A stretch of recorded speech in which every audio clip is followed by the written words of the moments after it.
Influence begins long before words are spoken or actions are taken. It starts in the shadows, in the realm where perception is shaped and truth is sculpted. The one who controls the flow of information holds the strings to every mind in the room. People do not act on reality itself. They act on what they believe reality to be. And belief is not a solid stone. It is soft clay, ready to be molded by the hands of the patient and the cunning.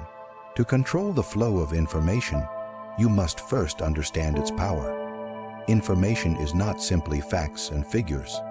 It is the architecture of decision-making. The mind cannot operate in a vacuum. It feeds on the data it receives, the stories it hears, and the narratives it accepts. Whoever provides those narratives becomes the unseen architect of another's choices. Control what is seen, and you control what is thought. Control what is thought, and you control what is done. This mastery is not achieved through force or open declarations.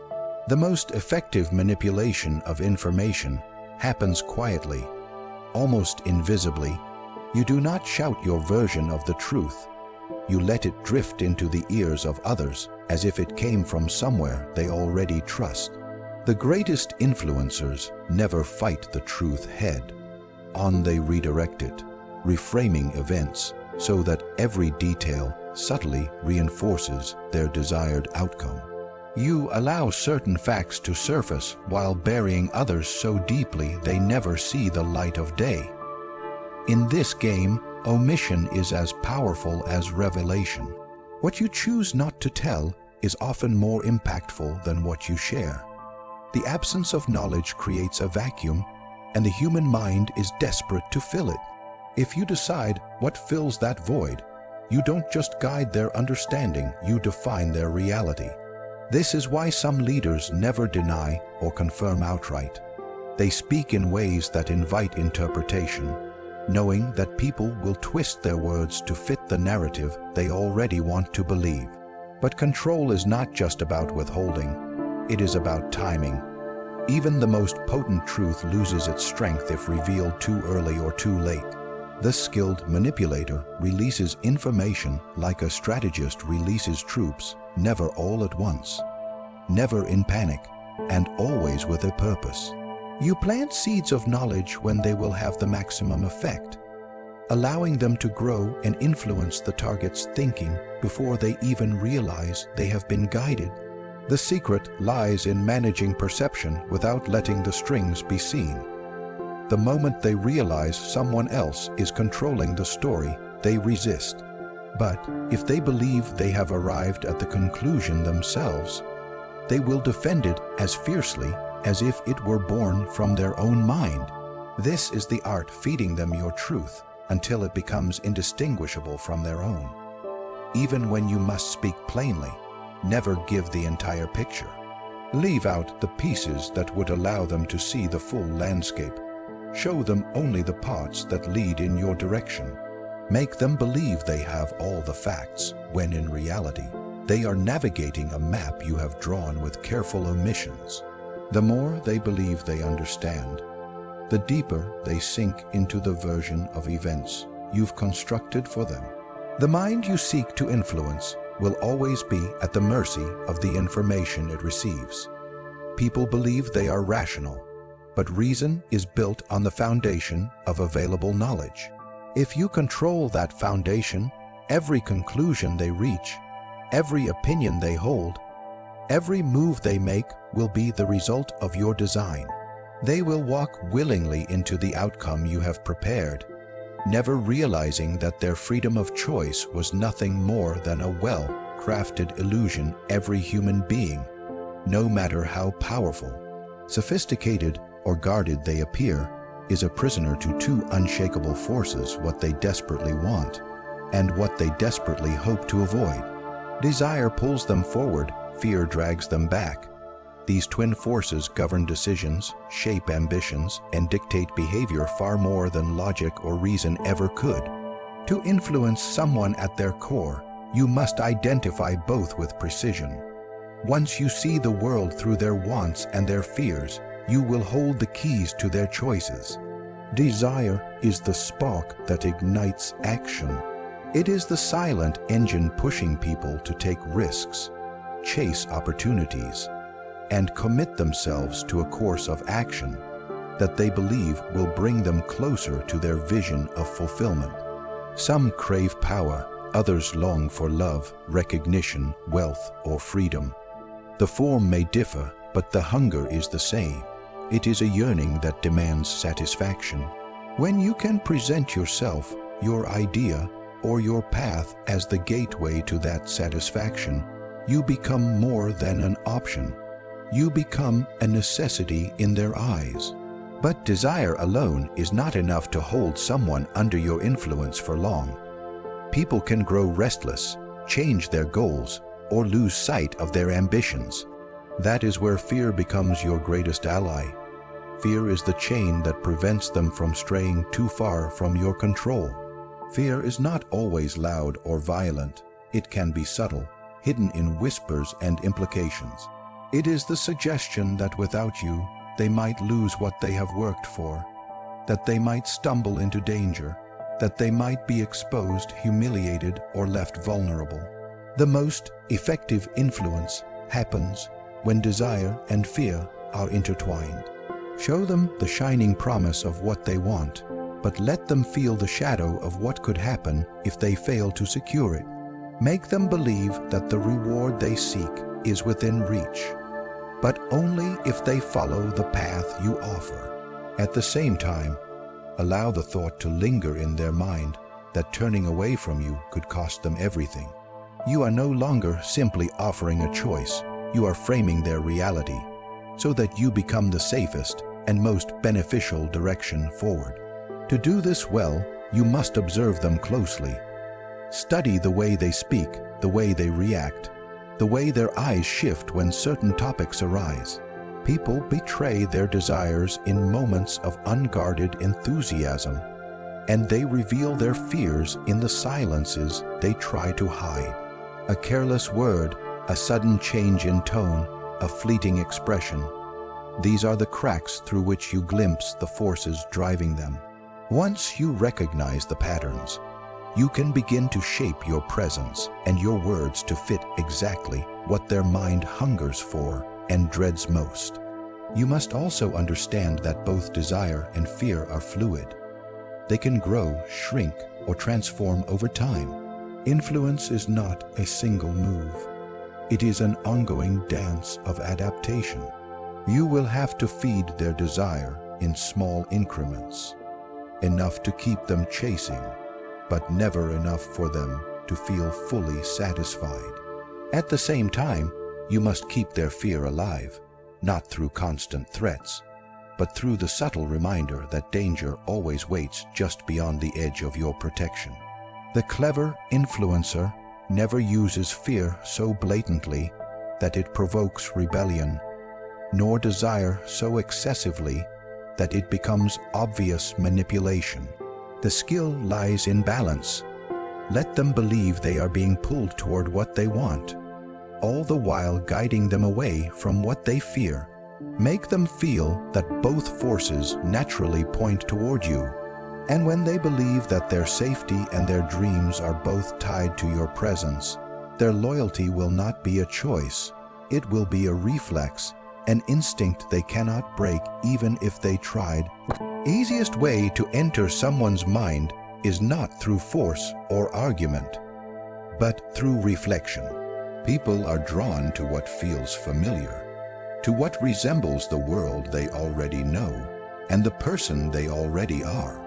Trust is not born from facts or logic. It is born from recognition. When you mirror someone, you dissolve the barriers between you, making them feel as if they are looking not at a stranger, but at an extension of themselves.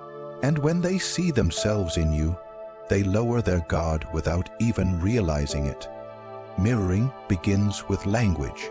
Every person has a unique rhythm in the way they speak. Some are sharp and precise, others slow and deliberate, others filled with passion and urgency. By matching their pace, tone, and choice of words, you begin to speak in their dialect of the world. It is not about imitation that feels forced or artificial. It is about aligning your presence so naturally that they feel you belong in their space. A shared language, whether literal or emotional, is a bridge over suspicion, but words are only the beginning. True mirroring reaches into body language, expressions, and emotional responses. People unconsciously trust those who reflect their gestures, posture, and movements. A tilt of the head, a fold of the arms, a shift in stance, these small signals whisper familiarity into their subconscious.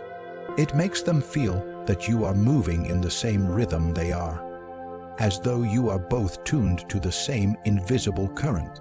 Beyond physical and verbal reflection lies the most powerful form of mirroring values and beliefs. To influence someone deeply, you must not only understand what they stand for, but appear to stand for it yourself. This does not require true allegiance. It requires the ability to echo their convictions in a way that feels authentic.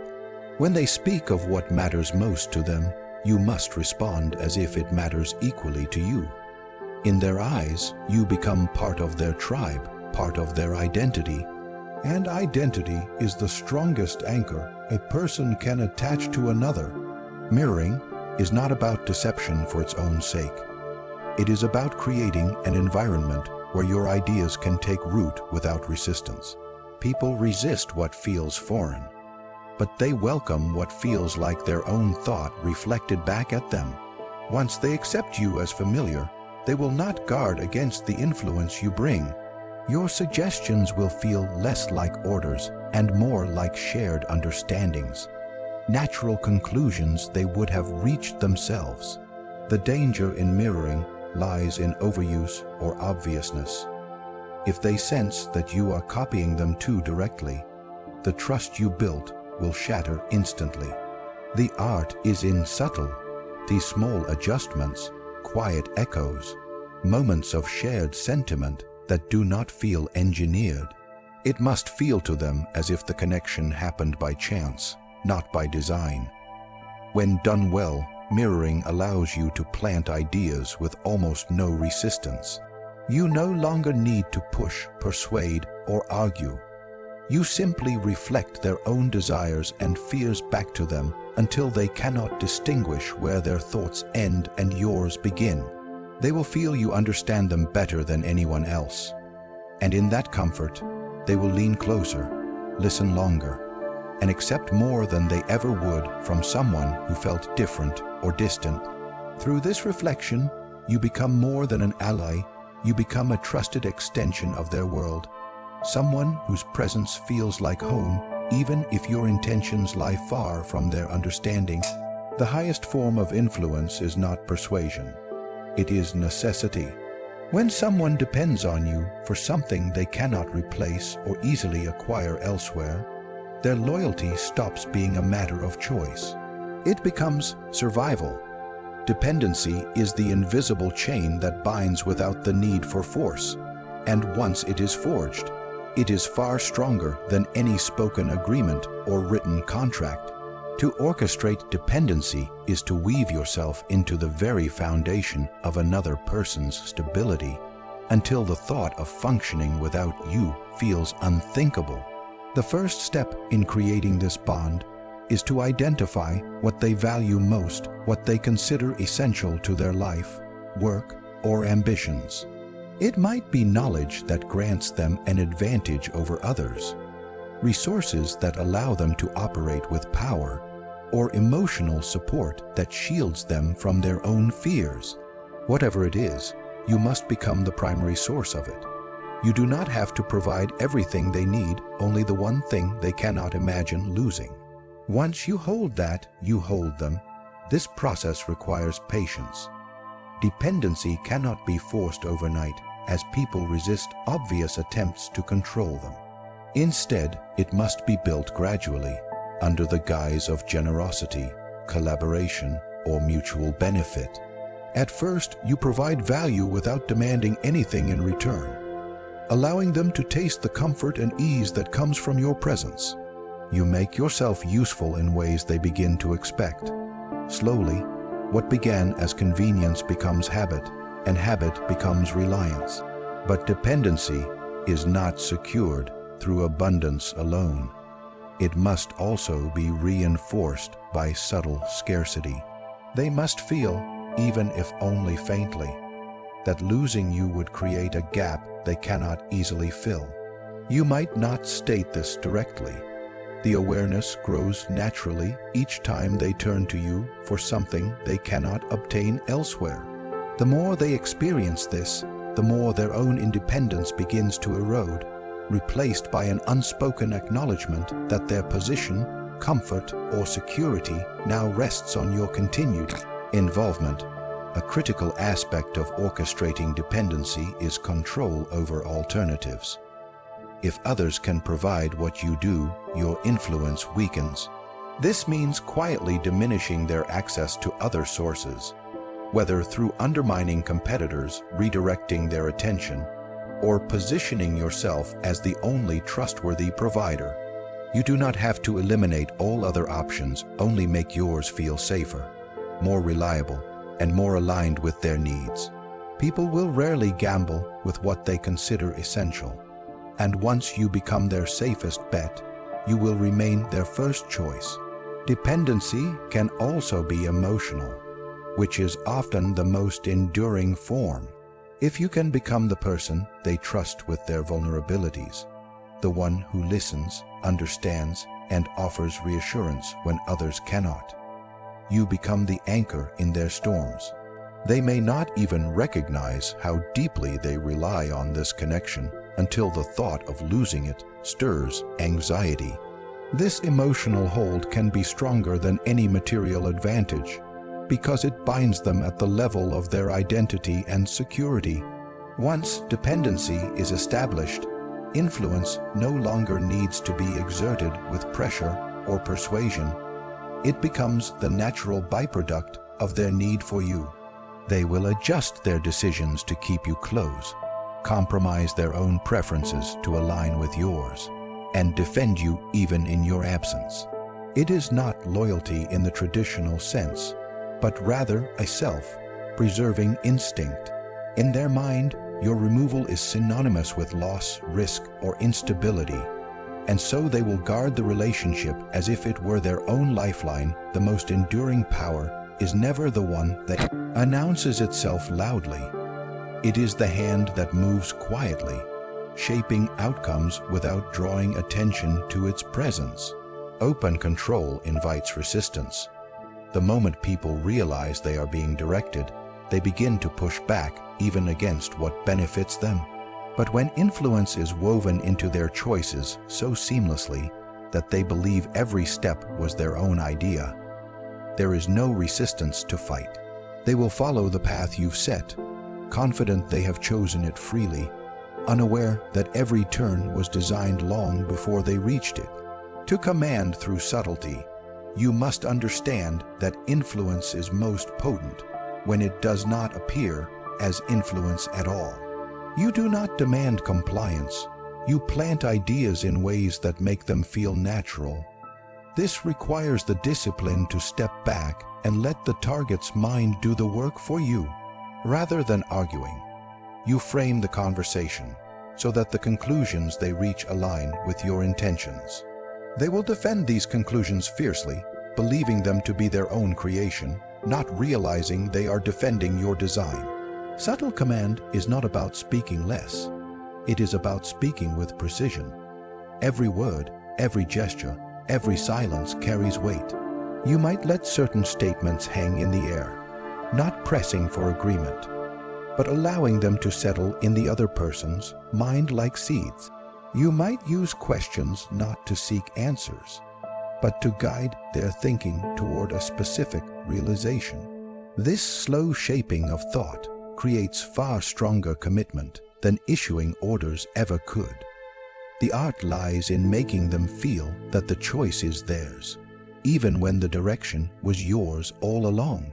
You can accomplish this by presenting multiple paths, all of which lead to the same outcome. They will feel empowered, thinking they have evaluated the options and made the best decision, when in truth you have designed the illusion of choice. By the time they arrive at their decision, you have already prepared the ground for it. Subtlety also means avoiding unnecessary confrontation. If you try to force compliance, you trigger pride, ego, and defiance, the very qualities that will work against you. But if you can make your influence invisible, you bypass these defenses entirely. A person will resist another's will, but they will rarely resist their own perceived will. This is the essence of subtle command, making your will indistinguishable from theirs. Another dimension of this approach is timing. You do not rush to direct someone in the heat of a moment. Instead, you wait until conditions shift in your favor, when they are tired, uncertain, in need, or eager for guidance. Influence delivered at the wrong time is wasted, but at the right time it becomes irresistible. The one who commands subtly understands that patience is not hesitation. It is the quiet accumulation of advantage. Even when you must steer events, you do so with a light touch, a suggestion instead of an order, a story instead of a lecture, a question that makes them pause, consider, and eventually move exactly where you intended them to go. In this way, your presence is never oppressive. It is simply there, quietly defining the boundaries of their choices, while letting them believe they are walking freely. When command becomes invisible, it becomes enduring. The target feels no chains, no coercion, no manipulation, only the comforting sense that they are acting in harmony with their own mind. Yet every step they take leads closer to the outcome you have chosen. Every decision reinforcing your position without them ever suspecting they are being led. Influence is not the art of forcing others to bend. It is the science of making them want to bend. It is the ability to shape perception through control of information, to stir movement through the twin forces of desire and fear, to gain trust by mirroring their world, to secure loyalty by orchestrating dependency, and to command without ever seeming to command. When these strategies work together, your presence becomes invisible yet undeniable. You no longer chase authority. It settles naturally in your hands. And those you guide will not see themselves as followers. They will see themselves as willing participants in a path they believe is their own creation, even as every step leads exactly where you intended.